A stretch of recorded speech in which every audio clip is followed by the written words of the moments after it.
Olá, tudo bom? Gente, ó, a gente vai dar uma pulada para o capítulo 12, tá bom?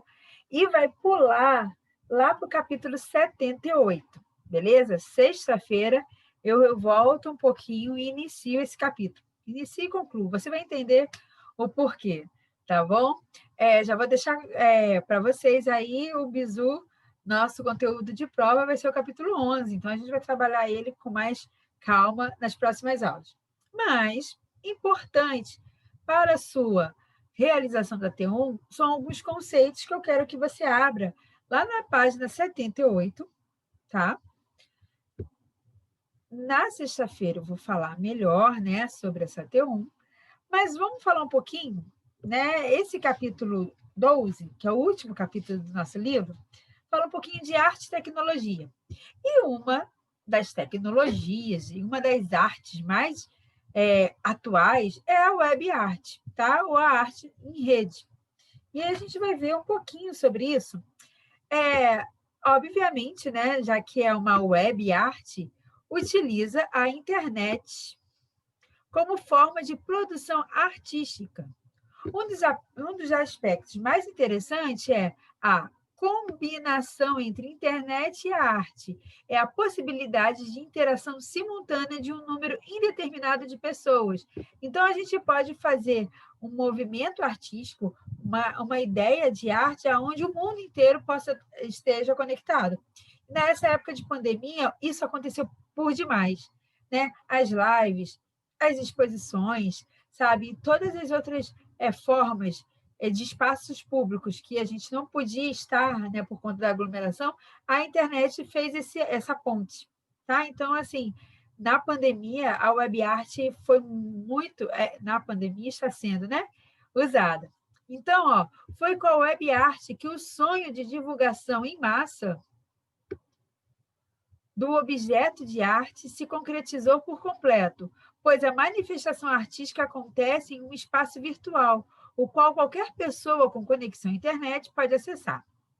Muitos trabalhos da web art foram realizados ao longo da década de 1990. Visto hoje, pode parecer ultrapassado, mas para compreender essas obras é importante lembrar que naquele período as imagens 3D ainda não estavam disponíveis. Então, realmente era uma novidade, era um grande desafio, né? Geralmente, quando queremos ver trabalhos de arte, temos como opção ir aos museus da nossa cidade ou às galerias de arte. Outro meio muito comum são os catálogos, guias ou revistas, que assumem o papel de curadores em nossa busca pela arte. Uma das grandes dificuldades para ver trabalhos de arte realizados na web é saber onde encontrá-los, em que endereço da web essas obras se encontram. Aí a gente recorre ao Google, né? Igual como a gente quer saber a tradução de uma palavra, a gente, né, antes até o significado, a gente ia no dicionário, agora a gente vai no Google, né? Algumas obras realizadas durante os anos de 1990 realçavam as diferenças de linguagens utilizadas pelas máquinas e linguagens humanas. Um exemplo desse tipo de trabalho foi realizado pelo grupo holandês Jode. A imagem a seguir nos mostra uma obra parecida com a do grupo Jode, mas é de uma artista brasileira chamada Gisele Beigeman. A obra é intitulada Connect, no cache. O termo representa uma mensagem de falta de memória na linguagem do computador, tá? E aí, essa é a obra aqui do lado, ó. Connect no cache, né? Às vezes a gente até recebe umas mensagens assim quando dá erro na página, né? Gisele também tem trabalhos que usam como matéria-prima a literatura e a poesia. Em sua obra O Livro Depois do Livro, a artista viabiliza uma imagem por uma prateleira de livros virtuais. À medida que escolhemos uma obra, somos levados a outra, como se estivéssemos em uma grande biblioteca. Provavelmente você já visitou alguma página assim, ou até entrou em uma das páginas desses artistas e não se deu conta de que eram obras de arte. Sabe aqueles links que você vai entrando, vai entrando? É bem isso. Nesse sentido, essas obras se assemelham à arte conceitual, pois são trabalhos que não proporcionam um impacto visual imediato, mas geram uma reflexão do espectador. Há obras que necessitam de uma participação mais ativa do público para existir, como o Mosaico de Vozes, da artista Marta Gabriel, no qual o participante ajuda a construir a obra por intermédio de uma chamada telefônica. Sabe, as ondas, né, sonoras formam conjuntinhos de peças, e aí ia se formando numa tela, né, enquanto você pegava o telefone e falava qualquer coisa, e essas figuras iam se montando. Né? E assim, se fotografou, é uma arte daquele momento, daquele conceito. Você vai ver muito sobre isso ainda, né? Sobre arte efêmera, conceitual. Você lembra que eu falei para você gravar algo falado de Velatio, né?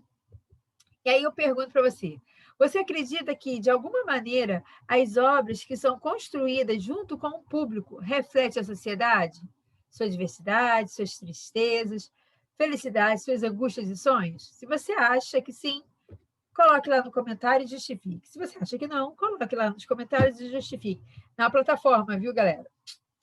Alguns artistas utilizam a internet junto com outros recursos, como a robótica. Esse é o caso de alguns trabalhos realizados pelo artista Eduardo Kac. Na obra Rara Aves, Kac cria uma instalação que parecia uma espécie de viveiro de aves, onde conviviam aves reais e uma ave robô. O público tinha à sua disposição um capacete de realidade virtual, pelo qual podia observar as aves reais do ponto de vista do robô, da ave robô. Como uma espécie de controle remoto, a pessoa também podia controlar os movimentos da ave robô. Como estava em um endereço eletrônico, a ave robô enviava mensagens que captava ao vivo para qualquer parte do mundo. Então, você se logava, você estava naquela galeria, né? Colocava esse capacete, e aí, através da realidade virtual, você havia um robô instalado, né, dentro de um viveiro, aves reais. E aí você, dentro dessa ave, o robô, você via, né, a ideia, né, desse viveiro pelos olhos desse robô. Daí as imagens do que você estava vendo podia ser transmitida, né, através de um link eletrônico para qualquer lugar do mundo. Né? E aí eu tenho uma proposta, né, para a gente trabalhar um pouquinho sobre isso. Cadê aqui? O nosso aprimorando. Você já foi em alguma exposição de arte em que, em vez de observar quadros ou esculturas, haviam imagens de vídeo para apreciar? Descreva como essa exposição, se você nunca viu, como imagina-se esse tipo de exposição. Todas essas perguntas de hoje, da aula de hoje, responda lá nos comentários da plataforma, tá bom? E aí você consegue ganhar um pontinho extra.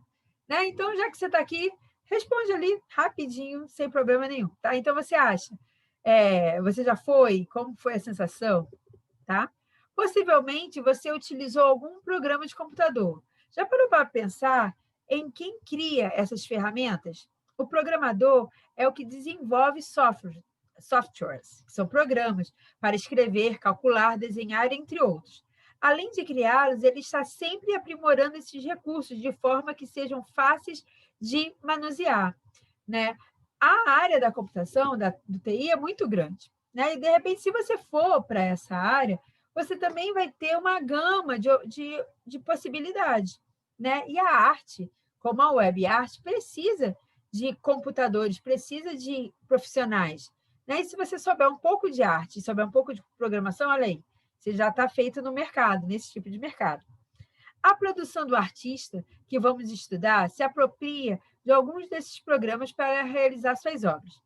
Nesse tipo de arte, existem de forma generalizada 2 tipos de uso do computador como uma produção artística.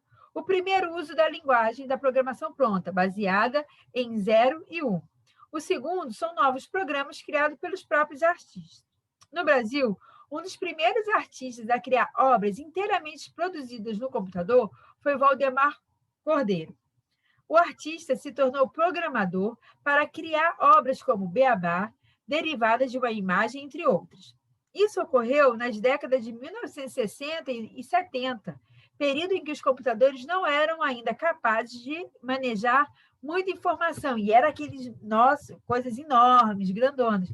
Não é esse pequenininho, né? Não é igual esse nosso telefone, né? Que é um mini computador, né? Cheio de possibilidades, tá? As imagens produzidas por Cordeiro foram realizadas em preto e branco e utilizavam elementos básicos das artes plásticas, como o ponto e a linha. Outros trabalhos do artista consistiam em digitalizar uma fotografia e transformar a informação visual em linguagem de computação.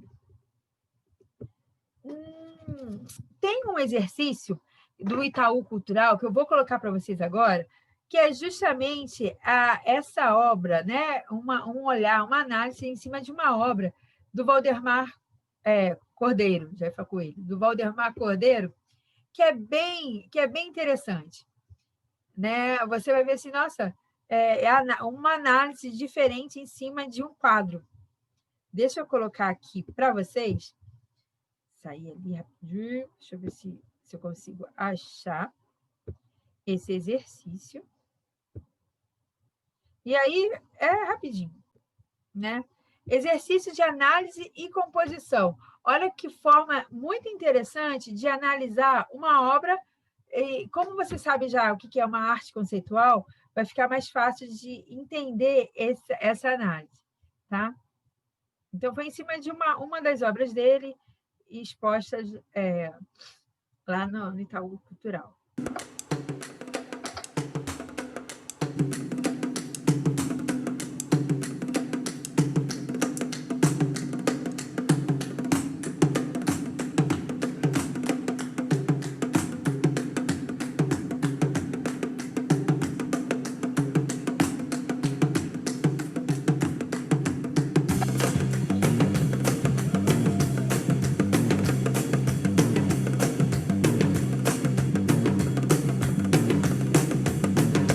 O espaço da obra é preparado geometricamente.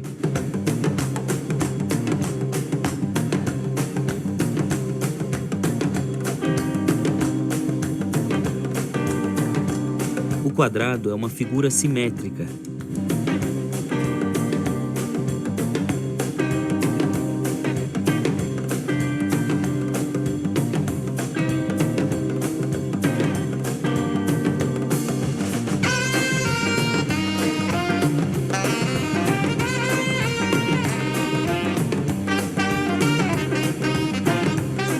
A linha horizontal e o centro do quadrado são as bases visuais deste quadro.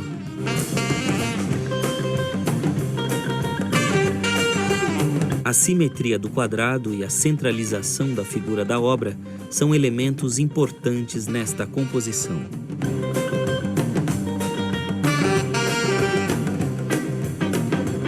Na linha horizontal estão os raios do círculo que compõem a obra.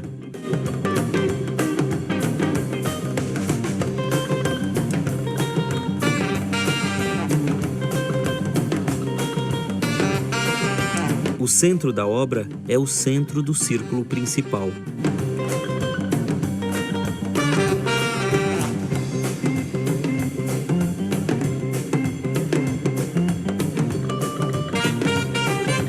Nenhum círculo é completo, mas nossa mente completa cada círculo. Assim, temos 3 círculos. O círculo central, o círculo menor, do qual vemos somente metade, e o círculo maior, do qual vemos aproximadamente 1/8. A base da arte concreta é a percepção visual, como o olho vê e a mente compreende. Podemos observar que o círculo menor parece estar sobre o círculo central e que o círculo maior também parece estar sobre o círculo central. Essa percepção dá uma tridimensionalidade ao quadro que parece ter profundidade. Observe a solução da linha branca sobre o fundo vermelho. Outras composições podem ser feitas. Nestas que mostramos, somente a primeira fica perfeita dentro do quadrado. Valdemar Cordeiro escolheu esta composição. Faça você também uma composição e envie para o nosso site. Você pode fazer sua composição usando réguas e compasso, software ou à mão. Experimente criar outras formas e descubra como é possível termos muitas imagens usando as mesmas figuras e linhas.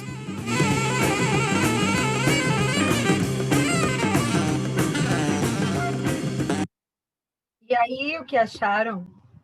Legal, né? Bem diferente, assim, né? E um mundo de possibilidades dentro dessa arte, né? Dentro desses programas que nos ajudam, né? A cada vez a criar. E se você vai seguir por essa linha, é bom você ter conhecimento de todos esses recursos, ok? Vamos voltar lá no nosso livro? Deixa eu voltar aqui também. Próximo capítulo, né? Ciência e Maraná. Na década de 1960, surgiu nos Estados Unidos o primeiro editor gráfico chamado, eu acho que é StackPad, desenvolvido pelo Instituto de Tecnologia de Massachusetts.